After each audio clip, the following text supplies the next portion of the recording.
We were told to ask you what the G of the week is. G of the week. Yeah, it's a team award given out every week by Coach LaFleur, just for a guy who exemplifies what it means to be a Green Bay Packer. I'll leave it at that. But a lot of different reasons you could win it. Valentine this week, Jeff said. Yeah, probably. Okay. Made some plays. I can't remember. It's like you move on. But yeah, that sounds about right. Yeah. You guys vote on it, or does Matt just choose? No, we have nominees, but he makes the decision.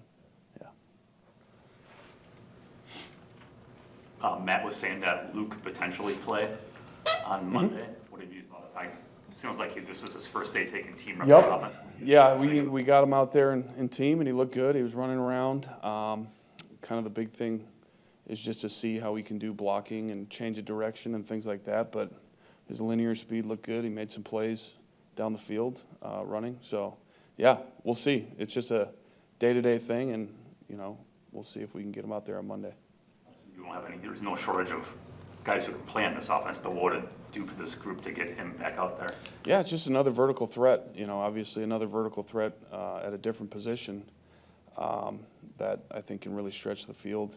Obviously blocking, he does a good job blocking at the point of attack, so just another weapon you can use in the run game too on the blocking surface. So, yeah, it'll be great to get him back and just get him going again. You guys have spent over the last 2 years probably played close to 2,000 offensive snaps the last 2 seasons. Any guess at how many you've had Kraft and Musgrave on the field at the same time for? A percentage? I have the number. A percentage of our snaps where they're both on the field or they're both playing in the same game? No, on the field, like you've used them together. I'd say, I don't know, 15? It's 125 snaps out of 2,000, so that's probably about, I don't know, I'm bad at that. But anyway, my point is we haven't seen it very not much. a lot, Do you even know what dynamic it could be? Not yet, no, I don't think so. I mean, you kind of have a plan, but you got to see how it unfolds. And the problem is you always make plans, and then injuries pop up or whatever happens. But yeah, it'll be great to get those guys out there again together. I think they're both very talented players, and they both have different skill sets, which is cool. But they're both tough kids that you can use in the run and the pass game. So it's fun to have those guys. He didn't really set you up for success. That was bad. Bad delivery. 6.25%. Okay. In 2000 was Way off. That was way off.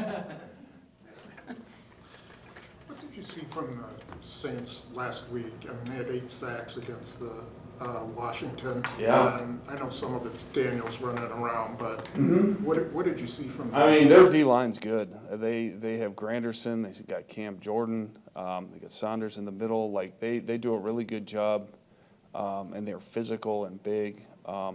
Their blitz packages, their third downs, they got multiple different packages they use. They do a good job with Demario Davis, rushing and picking and all that stuff. So they've done a good job all year just creating pressure on the quarterback, and they've done that for years. That's a problem. Every time you play the Saints, you know what you're in for. But they do a really good job getting after the quarterback.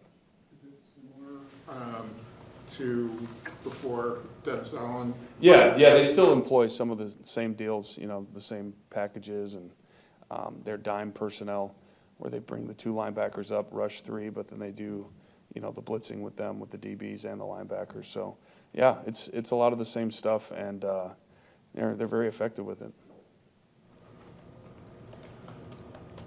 Why do you think the run game has struggled in the second half of the last few games? Like the first half, you guys would just go great guns, and it's still a struggle.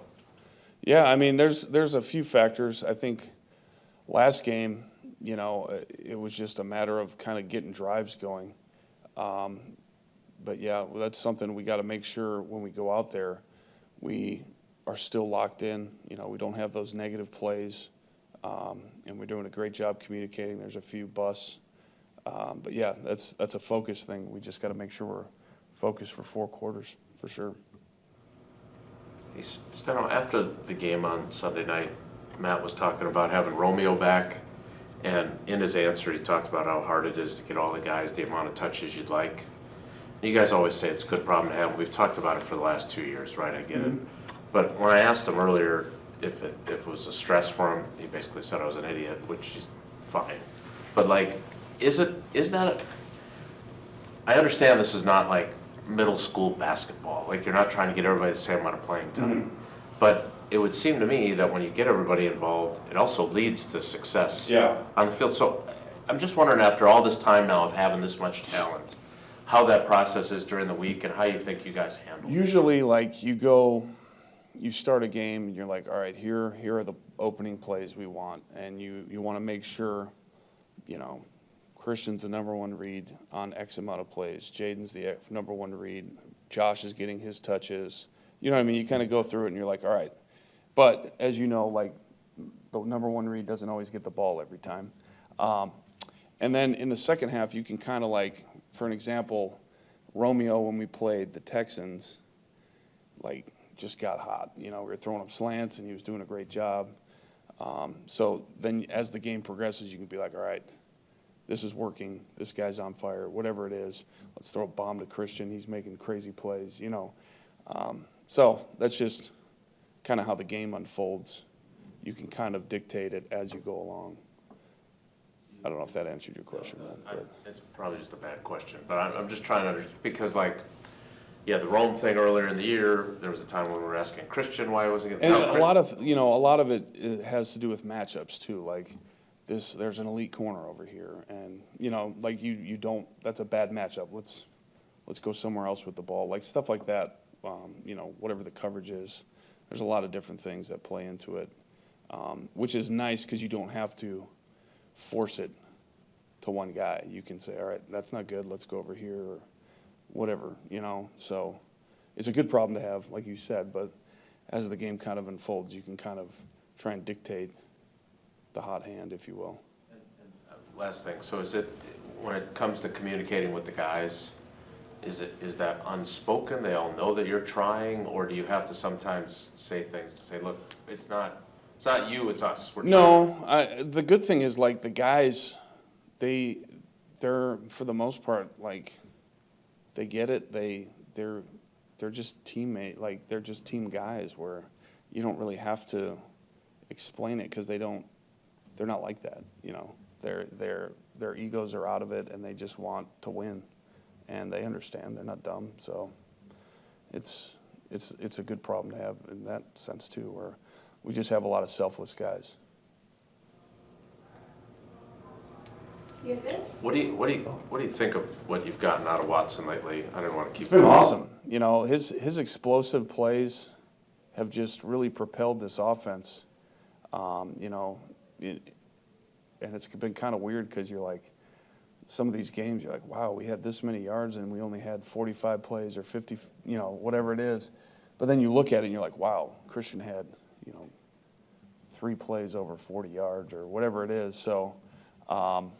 It's great. Anytime you can get those explosive plays lead to points. And, you know, that's the next to protecting the football. It's getting explosives in the NFL is what leads to points. So, yeah, it's been awesome. Is there a connection with those plays correlating to Josh Jacobs getting going early in the games and the Well, yeah, I mean, everyone, like, once you get those plays, yeah, everyone kind of gets fed. So it's been really nice having Christian make those plays down the field, and I think it scares the defenses too. I'm sure he's one of the big concerns is his vertical stretch down the field and making those big plays, which opens up the underneath stuff for everyone else.